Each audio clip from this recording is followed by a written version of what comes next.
Hi everyone, good morning. My name's Simon Bickers. I'm the business manager for Thales Exclusive Networks. Thanks for joining the webinar today. We'll be looking at SafeNet Trusted Access and Passwordless with Thales. It's a fantastic day here in the UK, lots of sunshine, it's warming up, so hopefully you all have your ULA hydration reminders to keep you suitably hydrated so you can fully focus on the great content that we have in the next 30 minutes. I'm going to pass over now to Michael Dybek.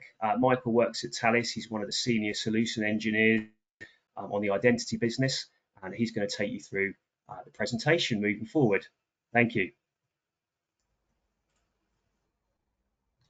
Thank you very much, Simon, and hello and welcome everyone to this fairly short webinar that we'll be hosting over the next 25 to 30 minutes. And the topic of discussion today will be Thales Identity, and we'll primarily be focusing on passwordless and the story where we are able to secure your enterprise, your entire identity journey without a password, which is a phenomenal shift that we are seeing in the industry. Before we kick off, a little bit about myself. My name is Michael Dybek. As Simon mentioned, I work as one of the senior solutions consultants or engineers in Thales and focusing on the broader EMEA region. On the more personal side, as you can see, I love traveling. It's one of my hobbies and passions even. Being able to experience new cultures and new cuisines around the world is something I'm really fond of. And also unable to basically sit still for more than 5 minutes. I love anything fitness related and sport related. So if you don't catch me at work, you will probably catch me on the bike or in the gym, or maybe on a plane as well. So without further ado, let's jump in and look at the agenda for today. It's very, very brief and actually quite informal. So if there are any questions, feel free to just pop them in the chat. And we do have a reserved 5, maybe 6 minutes at the end for Q&A. And if there are any urgent questions, don't hesitate to of course interrupt me. I'm not going to get offended. It's all good. The more interactive this session is, the better. So first and foremost, we'll be looking at the problematic landscape that we see today and how we actually transition into the world of solutions and use cases when it comes to passwordless authentication. So as of 2022, a staggering statistic, an average person has just under 40 accounts online for private purposes, not including work. So this is a key asterisk there. And this essentially means a very likely scenario of reusing passwords and using weak ones when signing up to services that we will only use once in a blue moon. I know I've done this myself in the past when I'm signing up to a service that essentially I don't need, but it's requiring me to sign up to it. So that's fine. I'll just reuse a password. I'll use something super easy, super memorable, and I will never log into it again. This is arguably one of the biggest problems that we see people make, or the biggest mistakes rather, because just because you are not going to be accessing this application or the service in the future, it doesn't matter to a hacker. It doesn't matter to a threat actor, because once they are able to grasp that information, even though maybe you don't store bank details or bank information on that particular service, they're able to move laterally. They already have your email address, and it just makes their job that much simpler.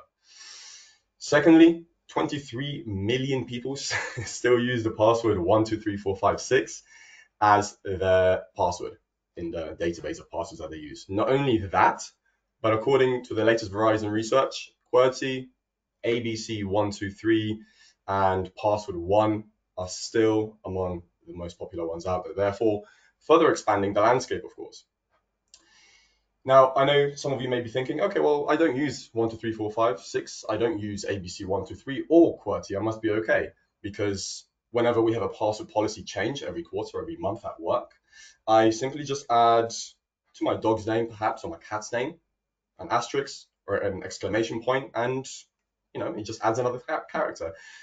Let me tell you, that is not adequate in today's landscape and today's market. The saturation of sophistication in cybersecurity has gotten so far that an extra question mark or an extra exclamation point does not make much of a difference at all, unfortunately, even though we are super all guilty of doing this, myself included. So we are going to address a few of those points today. Naturally, this causes a vast majority of us to constantly worry about getting our accounts hacked and data stolen, of course, which can then lead to quite unfortunate consequences. Last but not least, around 80% of data breaches are due to weak or stolen user credentials. And I know this comes from a 2020 Verizon study. However, the statistics remain nearly identical in this year's findings as well. So what are some of the drivers in that case for passwordless authentication? Well, we have three different main drivers here. Firstly, it's more secure. And what I mean by that, it means that we eliminate phishing, credential stuffing, and other password-related attacks by actually ditching the password entirely. Typically, when we increase security, we decrease the user experience. But in case of passwordless authentication, it actually increases the user experience as well as security at the same time, which is a phenomenal combination to have. So we don't need to remember the password. We don't need to have it on a sticky by our keyboard or by our monitor, for example.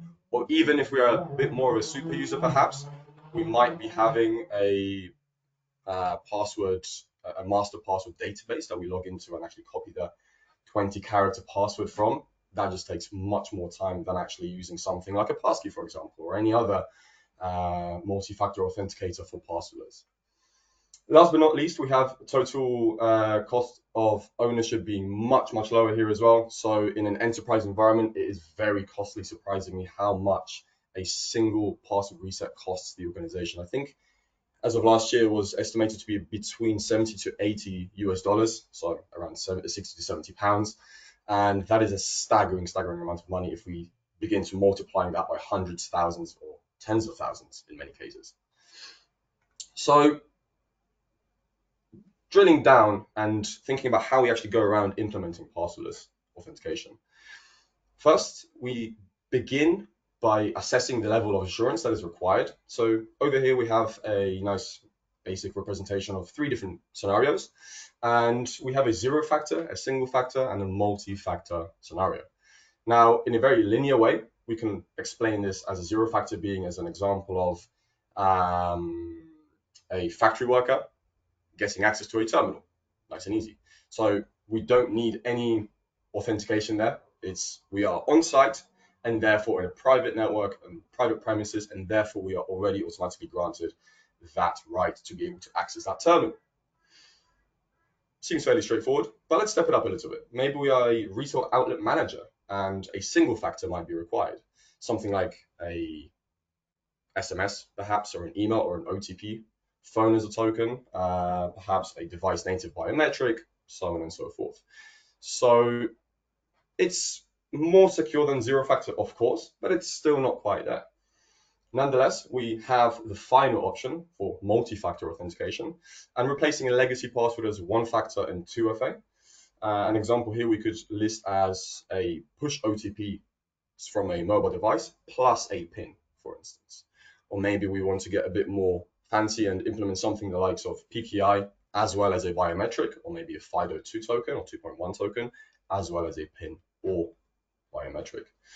So this is all well and good, but it's still very linear. So we all know that in a factory, there is not just a single instance of everyone being at the same level and having the same type of clearance perhaps, and access to more sensitive and less sensitive information. So this trickles down the entire multi-factor, single factor triangle here, or path essentially. So where we come in, or where we're able to assist this, is actually by introducing access policies into the picture. In the case of a zero factor or in a factory, for example, what we're able to do is actually say, okay, well, maybe a vast majority of the employees will be able to actually still remain as a zero factor to non-sensitive information, to a really low assurance information. However, maybe the managers or the heads of the departments that have access to more sensitive information, or even HR is a fantastic example. Maybe those types of identities will need to actually have something in the form of a single, if not a multi-factor authenticating mechanism in form of a policy. And we can really get technical here and start to specify different scenarios under different policies and whitelist and blacklist different conditions in order to get to a particular endpoint. But all we need to know for the time being is that access policies allow us to enrich the user journey for authentication. And we'll take a look at how this works in the later slides, but hopefully for now that paints the picture. So with that in mind, where do we actually come in as Thales? Where do we come in? Where do we provide value in this never-ending conversation of cybersecurity and especially passwordless authentication? Well, I think before answering the question, allow me to present you with a blank canvas that will start to add different bits of information to. So let's start with location. We have 3 location types, unless a new one has been developed recently. These are the main primary location types. We have the on-site, the remote, and more recently being actually very, very popular as roaming, essentially when we don't just work from home primarily, like a remote employee would, but we just jump from maybe city to city, from office to office, country to country, in some cases beach to beach, which is something I'm very jealous of sometimes. And this poses unique challenges, of course. So let's look at some device types as well, as an example. So we have a corporate laptop, of course. We have maybe something like a shared device in a hot zone, a hot desking situation. A corporate mobile device, as well as a bring your own device even. So it could be anything as an iPad or a MacBook or a personal laptop, PC, doesn't matter. It can be anything that we essentially bring with us to work. And lastly, we have some constraints to introduce as well. So typically we may be coming across regulatory requirements of some sort, policies where the phones are not allowed on site, or equally on the flip side, there's just no connectivity. So even if we are allowed a phone, there's just no use for it really in most cases. Perhaps highly sensitive data is a constraint for us that we are facing very, very commonly. So we would need to address that even differently. Or perhaps we don't get a work laptop, work mobile phone, and we have to bring our own device into work. But because of that, well, I don't want to install company profiles on my personal devices. I'll raise my hand and I'll say I am definitely one of these people. If that was me, I would probably not want to actually have anything on the personal devices at all. Excuse me, there seems to be there we go, an ambulance has gone past, we are all in the clear. So let's actually start to paint the map over here with some of these user journeys. So if we think of an on-site identity type, maybe, and most likely, they will have a corporate laptop issued to them, and typically they might be coming across regulatory requirements on a day-to-day basis. Similarly, an on-site shared device may be something like a call center, perhaps, where phones are not allowed. And this could be a manufacturing floor worker, as mentioned, a call center, outsourced help desk for an IT department, so on and so forth. When we look at the IT or a lab worker even, that is facing no connectivity issues, maybe like a NOC engineer as well, that tend to work remotely. Sometimes they will come in on a hybrid basis, sometimes they will not and work from home. They do share devices when they are on site. So data center is a phenomenal example here actually, because there is never any connectivity in a data center. So a lab worker, a NOC worker, engineer, so on and so forth, that fits the profile very well here. An IT administrator is someone who typically handles highly sensitive information and has a mobile phone issued to them. They can be on-site or remote as well, but rarely ever roaming actually. And last but not least, we have an identity type of the roaming category that has a BYOD policy issued to them and do not want to actually install any profiles on the devices. Typically, this can be something like a contractor or a consultant, or maybe an executive with a MacBook, as you can see. So this gives us a well-rounded variety of user journeys, or different types of identities at the very least. So when we come in as Thales, we are able to provide you with a plethora of different authenticating tokens in order to tailor each user journey specifically with a particular token. So if we look at the first one, for example, the corporate employee, we are able to say, okay, well, you are on site 5 days a week or 6 days a week, however many days a week you work, and you're always on a private network. You have to tap into the office with maybe something like a PKI token, and actually then you're granted access. So you don't need much to authenticate. We can provide you with an OTP push, something in the form of a mobile device perhaps. And as a secondary failover, you'll have a third party where you are able to maybe bring your identity in order to authenticate to that service. So very vanilla. When things get more interesting is when we start to look at different levels of constraints. So for example, where phones are not allowed, well, this imposes different challenges, right? So perhaps we're able to then introduce something like Windows Hello for Business or a biometric, perhaps a FIDO 2.1 token or a passkey. It can be device bound or a synced type of passkey. Maybe we would like to consider a hardware token, something I have on my desk over here. That is a FIDO 2.1 token. That is a USB-A, or can be USB-C as well. I've got another one here. And maybe we want to use something like this in order for the security to be of utmost importance, and obviously the UX also is high there as well. We can use our voice, we can use an OTP hardware token. It's essentially giving the option to the end user. A lab worker or an IT administrator, FIDO or PKI are obviously the most obvious choices there, because dealing with highly sensitive data requires naturally the most assurance level. And PKI is, as it has been for decades now, I suppose, the go-to choice for security enthusiasts. And last but not least, we have the roaming type of identity. In this case, we can just give a plethora of different options to the end user, something like a pattern-based authenticator, which is a USP for us. It's a grid-sure pattern-based authenticator that we select a specific pattern in a matrix of numbers, and we always enter the same pattern irregardless of those numbers that refresh every session. Google Authenticator as a second option, and maybe SMS as a third and last option. So Thales caters to a wide variety of IAM requirements and use cases, covering the entire identity stack across two separate platforms. On the left, a workforce identity platform providing multi-factor authentication, smart SSO, and access management functionality to internal identities that we typically know. On the right-hand side, a consumer identity platform focusing on external identities that we typically do not know, and generally providing access management in the realm of B2C and B2B requirements. Today, since we are talking about passwordless authentication, we will be looking at the left-hand side of things, so the workforce side of things.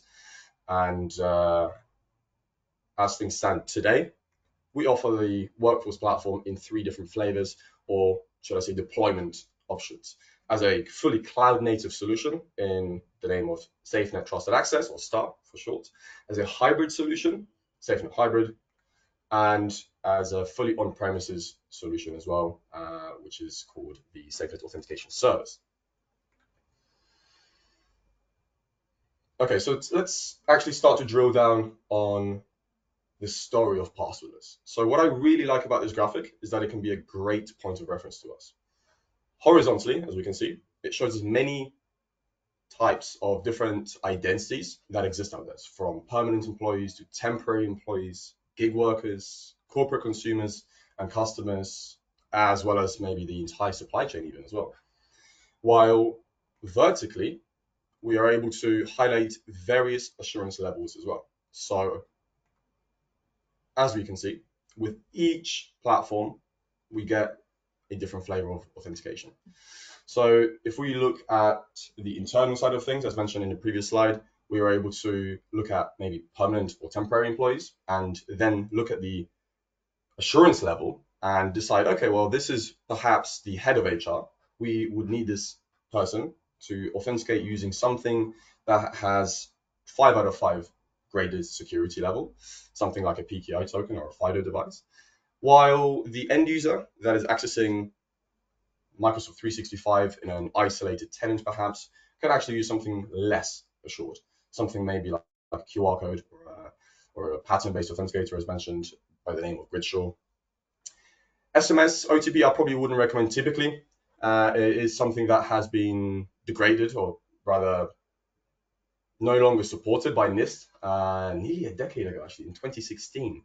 So it is, of course, still better than just using a password, but naturally it is very, very easy to actually get around as a threat actor anyway. So we don't recommend that typically. However, we will keep it there just as a last resort option. So when we look at the landscape of different types of applications, at the bottom we have the least, I suppose, secure, or the lower the assurance, and the higher we go up the chain, the more assurance we need in order to authenticate to that particular solution. So as mentioned, we can start with something super convenient, maybe like a Gridshore token that is web-based, and you don't need to bring any other token with you. And you can authenticate pretty much at any point of the day. You don't need to remember anything. That's a fantastic token, one of my favorites. And the higher up the chain we go, maybe we want to access a DevOps production environment. Well, in that case, we will need something maybe like a smart card perhaps that is FIDO 2.1 certified, or as mentioned previously, a hardware token in form of a USB-C PKI and FIDO combination. So all of this to say that we as Thales are here to give you the options, give you the toolkit essentially to map out your user journeys, and it's up to you to decide what the assurance level of each user journey is. What type of device then translates to that user, and what gives them the most secure authentication journey while also meeting the compliance levels of that assurance. So hybrid tokens, so a form or a combination of PKI and FIDO, like I've just shown you over here, are a great enabler for transitioning organizations to modern passwordless authentication based on the recent 2.1 FIDO standard, providing us with compliance, physical access control, digital signatures, email file encryption, so on and so forth, of course, while keeping the strong authentication at the center of it. So SafeNet Trusted Access is essentially the brain behind implementing passwordless authentication, allowing us to build configurable policies for not just leveraging passwordless authentication, but also for enabling enrollment of tokens very seamlessly.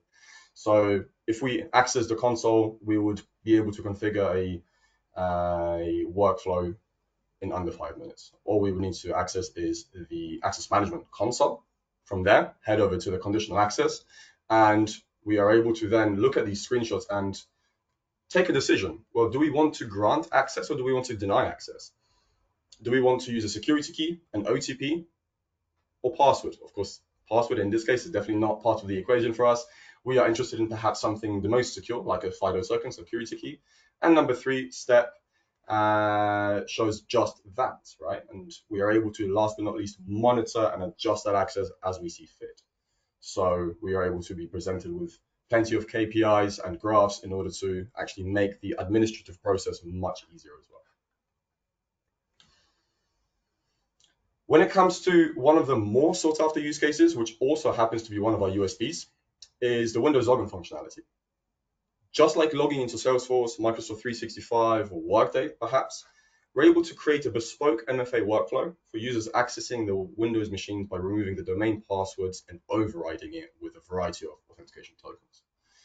So again, just like in the previous screen, we are able to go into Star, enable passwordless authentication right there and then in the integration pane.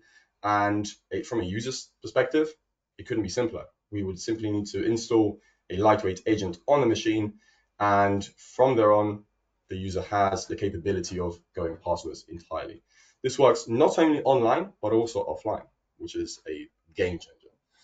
So as you can see in the third screenshot over here, we have a presentation of a pop-up window, if you will, and whatever token has been provisioned to us by the IT team. So in this case, it's been Mobile Pass Plus, which is our proprietary OTP mobile-based authenticator, maybe a grid pattern as well, or we can enter an SMS code as well. So those 3 are our options, and should it be anything else, we will see, of course, those changes right there and then.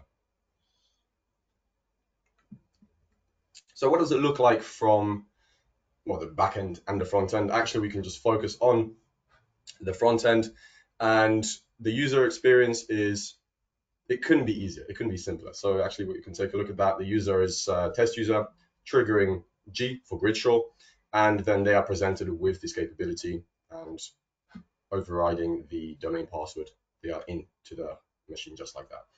Phenomenal user experience.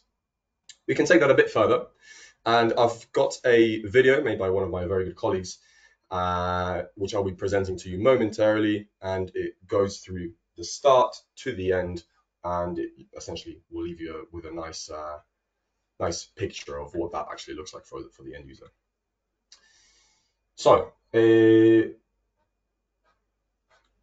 The high assurance, with passwordless Windows login agent is something we've already spoken about here. It's one of my favorite features in SafeNet Trusted Access. It's something that customers love, customers ask for, and it's something that is going to get even more popular, I believe. Quarter on quarter, month on month, week on week, we see more requirements around this use case.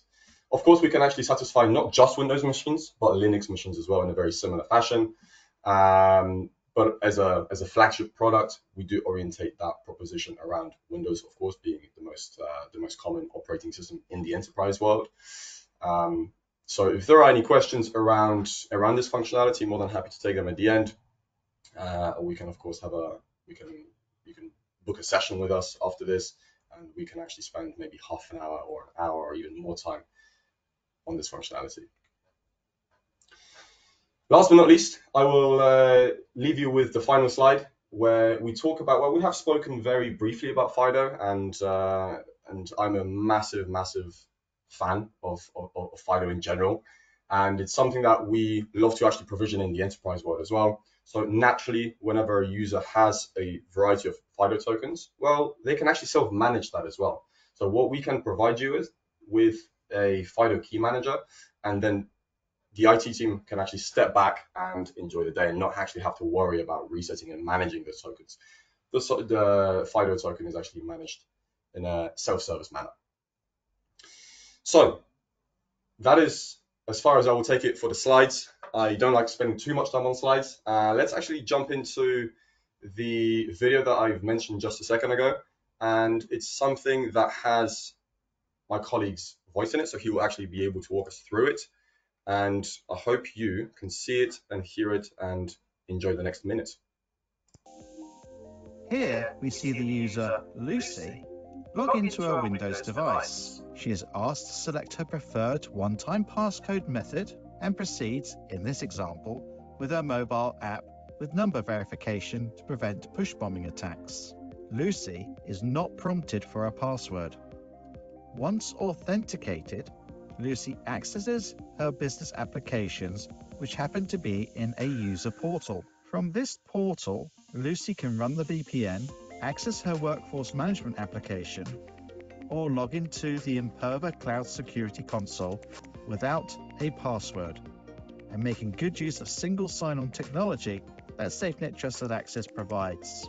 This easier logon journey still requires strong authentication at the endpoint, and with configured conditional access rules, allow the user to experience a passwordless journey to their business applications. Okay, so I will leave you with that food for thought. And if we would like to take any questions, I am more than happy to answer as many as possible. If not, we can of course take it offline and we can actually have more of a detailed discussion in a separate session perhaps. But thank you very much, and I'd like to open the floor for any questions. Thank you.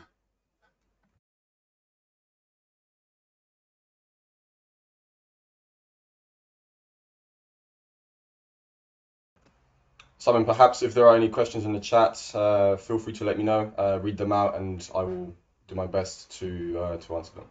Thank you.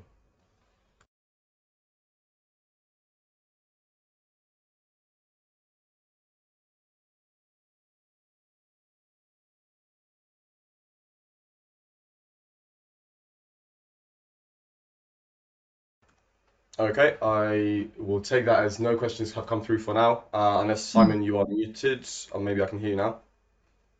Yeah, thanks, Michael. Sorry, No problem at all.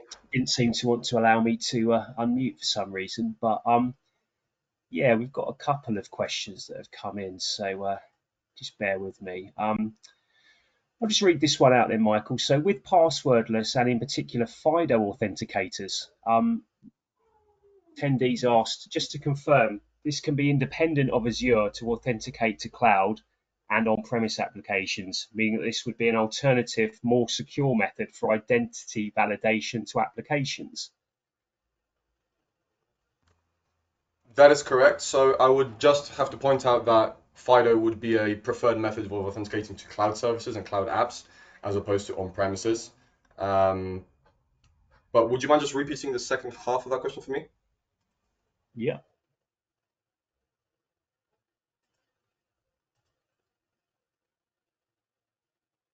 So basically, the question is, can these authenticators be independent of Azure to authenticate the cloud and on-premise applications?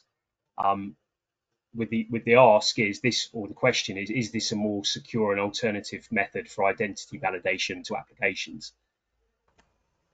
Okay, so absolutely. So to the first point of the question, yes, it is completely independent of a particular service provider. We can use this in any environment, and any application is able to support it, especially over the past couple of quarters, I would say, or maybe even 6 months actually. Yeah, six months plus, we have seen a massive adoption in terms of passkeys and FIDO, even in consumer applications.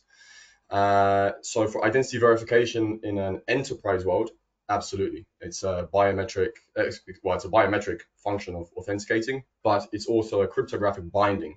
So for identity verification, certainly does the job much better than anything else that we are able to easily and inexpensively provision. Excellent. So we've got a general question from Rita. Hopefully I pronounced your name correctly. Asking about can we have an installation guide for preparing a demo to customers? Certainly, yeah. If you reach out to myself or the team, we are able to provide you with that documentation, and we can perhaps even schedule a demonstration of any functionality that would be relevant and interesting to yourselves. So absolutely. Cool. I'm just conscious of time. Final question. Questions come in. Is FIDO really ready for the enterprise? So can enterprises easily adopt a passwordless strategy that doesn't compromise the cybersecurity policy for the business? And are there any tools to support enterprise FIDO deployment? So the first part of the question, it's a great question actually. It's a one we see very commonly actually, because FIDO is typically thought of as a consumer or a B2C technology. So maybe accessing Facebook or YouTube or Instagram or any other consumer-based application. But we have started to see a huge shift in the enterprise world and the general adoption in the FIDO standards, especially the 2 and the 2.1 standards. So we are able to say with confidence that FIDO is definitely ready for the enterprise. It's something that is happening and has been happening over the past year, if not more. And we are seeing a massive amount of activity in this area. So definitely ready for the enterprise. Lovely. Thanks, Michael. I think that's it from the questions from attendees into the chat. But yeah, we'll send over some information to everyone that attended off the back of this with Michael's details as well. I'm sure that's fine. Any assistance can be provided from Thales or Exclusive Networks. If you have any more questions, please let us know. But thank you for that presentation, Michael. That was really good. Raised some really interesting topics there as well that are very relevant to the market and the IT landscape today. So appreciate that. You're welcome. Thank you.